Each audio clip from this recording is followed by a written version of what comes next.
Hey guys, and welcome back for today's video. I appreciate you stopping by. In this one, I'm going to be touching on 3 polls that have come out over this past day. One of them is taking a look at the national picture of the 2020 Democratic primary, and then also 2 state-specific results looking at Florida as well as Wisconsin and some interesting data. Now, we've been getting more polls out over this past week or so in comparison to what we had been getting to close out the month of December and into the early portion of January. That's to be expected, and we're going to continue to likely get a lot of polls coming out on a consistent basis as we head into primary season. So to get all of that poll coverage, you can go ahead and click that subscribe button on the YouTube channel. And I'd also love to hear what you guys have to say about what you think is happening in this 2020 Democratic primary, who you think might go on to win, or just what we see at this point in time and how this dynamic has been playing out. I read your comments, and I really appreciate any of you guys who participate in the discussion. So we're going to start here with the national poll, a new one that was released, and this one happens to be from YouGov and The Economist, and we're seeing a little bit of change, but not that much from the numbers that came out about a week ago. This is a sample size of 521. We see Joe Biden leading the pack at 27% of support. In this YouGov poll, Bernie Sanders is in second place at 20%, and that's because Elizabeth Warren taking a step back, losing 3 percentage points, but still competitive there with the top 3. She's in third place at 19 percentage points. Now, it is worth noting that these YouGov Economist polls have been a little bit more bullish on Senator Warren than what we've seen from the average of her national polls, but in this one, she is registering third place at that 19%. And then we get quite a gap between the top 3 individuals and the rest of the field, where we have Pete Buttigieg there at 7 percentage points. Bloomberg was able to gain a couple of points from where he was last week. In this one, he's able to register 5%. Andrew Yang unchanged at 3 percentage points, as well as Klobuchar there at 3 points. Gabbard at 2 points, down a percentage point. And then you see how the rest of the field is beyond that. And Tom Steyer only at 1% nationally in this one. Not a great sign from him. Now, we have seen specifically in the early primary and caucus states that we're going to be heading into, Tom Steyer has been polling significantly better than what his national numbers are saying. So it is feasible that he could possibly build some momentum if he's able to surprise in those early states. Still not likely to happen in terms of Tom Steyer really having a big boost in terms of his national numbers, but it is something that is worth keeping an eye on. Now we have 2 state-specific polls. We'll start here with Florida, which actually is extremely fascinating. So in terms of the Democratic primary, so this is a sample size in Florida of 494 individuals, and it is also worth noting in the state of Florida, it is a closed primary, which is likely to hurt Senator Sanders and benefit Joe Biden, kind of like what we saw back in 2016, where Sanders did not perform all that well in the state of Florida, in contrast to Hillary Clinton. The states that were closed primaries where independents can't vote. Essentially, what we have here is closed primaries where only registered Democrats can vote, and then you have mixed primaries where the rules vary state by state, but in general, if you're an independent, you can participate in the Democratic primary process, and then fully open primaries, which is what I'm a proponent of. And fortunately, the state that I live in, Michigan, has a fully open primary, so anyone can participate on either side, where a Democrat, an independent, or a Republican can decide if they want to participate in the Democratic process. But Florida is a closed primary, so only Democrats are going to be able to participate.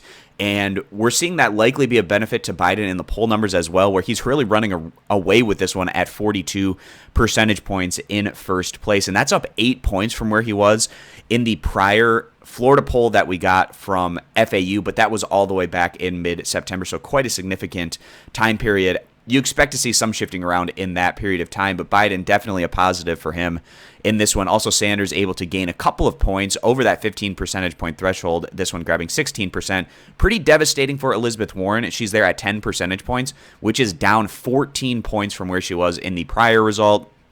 And then Bloomberg makes his first appearance in this FAU Florida poll, where he's able to bring in 7%, Klobuchar at 6%, Andrew Yang up 3 points to 5%, Buttigieg losing a couple of points at just 3% of support, and Tom Steyer there at 2 percentage points, and everyone else is at 1 percentage point or less. So obviously, in terms of the 2020 Democratic primary in Florida, it's looking very positive for Joe Biden. In the southeastern region of the United States is likely to be very, very beneficial for Biden overall, especially in a state like Florida, where he's going to get the added benefit of it being a closed primary. But then you go down and take a look at the general election matchup between these upper tier Democratic hopefuls. in Donald Trump, and it tells a very different story. And if Florida was an open primary, it would likely greatly benefit Sanders because obviously in a head-to-head matchup, you're getting Republicans, independents, and Democrats. And we see that Trump is tied with Buttigieg 50-50. Trump is losing to Warren by 2 points as well as losing to Biden by 2 points, but he's losing to Bernie Sanders in this instance by 6 percentage points. And I'm going to be keeping an eye specifically on Florida. Obviously, it's going to be a very close, competitive going into the general election, no matter who the Democratic nominee ends up being. Florida is always close in those presidential races on the statewide level. But it's definitely worth noting how these upper-tier Democratic hopefuls are doing against Donald Trump, because I've always been under the assumption that Sanders would have a tougher time in Florida than more moderate or conservative type Democrats like a Joe Biden, because there's a lot of older voter demographics in the state that I felt like wouldn't necessarily be beneficial to Sanders. However, in this particular poll, that's not showing to be the case, with Sanders significantly outperforming the rest of the field. We'll see if this is a trend or not that we continue to see in Florida going forward. So essentially, with just the Democrats voting, it's very beneficial to Joe Biden in the primary, but then in the general election scenario, at least in this poll, more beneficial to Bernie Sanders. And now to wrap up this video, I want to close it out with this Wisconsin poll that we're getting from Marquette. And this is often considered to be the gold standard of polling in the state of Wisconsin, kind of like the Des Moines Register is the gold standard of polling in the state of Iowa, just in terms of historical results. And we're seeing a little bit of movement here and there, not all that much, where at the top you have Joe Biden leading the way at 23 percentage points, unchanged from the prior result, which was taken back in the earlier portion of the month of December. And also the sample size on this one, not all that big at 358. So that is also worth noting. You have a little bit larger of a margin of error as a result of that. And then Bernie Sanders also unchanged from the prior result in second place at 19 points.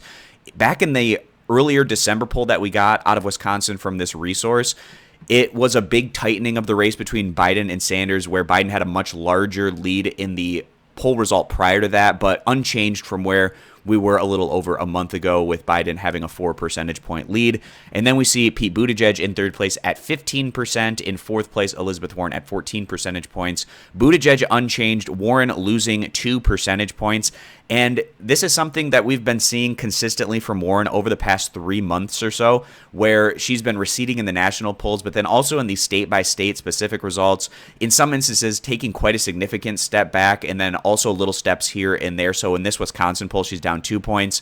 In the Florida poll, she was down 14 percentage points. And then also that national poll, she was down a few percentage points, 3 to be specific. So not great signs, particularly from Elizabeth Warren. We'll see if the last-ditch effort that the Warren campaign has put out there over the past couple of days to go after Bernie Sanders with what he said, trying to paint him as a sexist from a private conversation that they had over a year ago, kind of a Hail Mary on their part. I think the strategy there is maybe to try to get those never Bernie individuals or the very staunchly Hillary Clinton supporters from 2016 to try to coalesce behind Elizabeth Warren as the only woman who's in the top individuals in terms of the candidates that are being considered right now. I think that's maybe the strategy that they were going for. We'll see if it ends up benefiting her or not as we get the polls that are going to be coming out over the next couple of weeks. But they had to do something in terms of the consistent backslide we've seen from the Warren camp over the past few months. Really, ever since she peaked back in October, it's been a consistent backtracking from her with these polling numbers. And again, we'll see if this latch-ditch effort that we've seen from them works out or not. I don't think it was the greatest strategy. It's kind of dividing the progressive wing of the party, and I think it probably does a lot more damage than anything that could be good for Warren's campaign, especially even if she is able to regain some momentum and go on to win the nomination. She's alienated a large group of progressive voters that are behind Bernie Sanders, so that would make it even tougher for her to try to win in a hypothetical head-to-head matchup against Donald Trump in the general election if she isn't getting that enthusiastic support from the Bernie Sanders wing of the party behind her. And now to take a look at the head-to-head matchups between these upper-tier Democratic hopefuls and Donald Trump. And of course, Wisconsin may be arguably the most important state for either party to win in 2020 if they're going to be able to get to that 270 electoral college votes needed to win the presidency.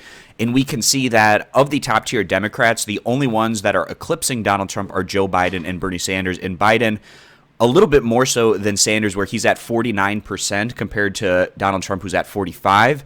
And then we can see Sanders leading Trump by 1 percentage point, 47 to 46. And then Elizabeth Warren losing to Trump by 3 percentage points, 45 to 48.